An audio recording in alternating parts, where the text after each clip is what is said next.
এই যে ঘুম থেকে উঠে গেছে কুহু, অনেকক্ষণ আগেই উঠেছে, 6টাতে উঠেছে।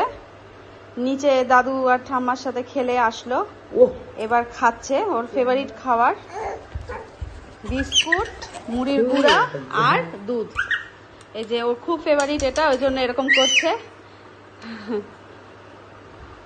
কুহু বলি আমার সোনা, হাসো হাসো হাসো। ও খাবে ওই জন্য এরকম করছে, একটু দেরি হলে এরকম করছে। নিজে নিজে উঠে বসে যাচ্ছে, খুব চঞ্চল হয়ে গেছে আমার মেয়েটা।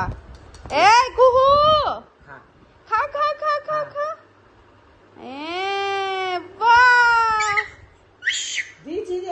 আর রিহু এখন ঘুমাচ্ছে, এখনো ঘুমাচ্ছে। এই যে এটার ফেভারিট খাবার, এই যে মুড়ির গুঁড়া, বিস্কুট আর দুধ।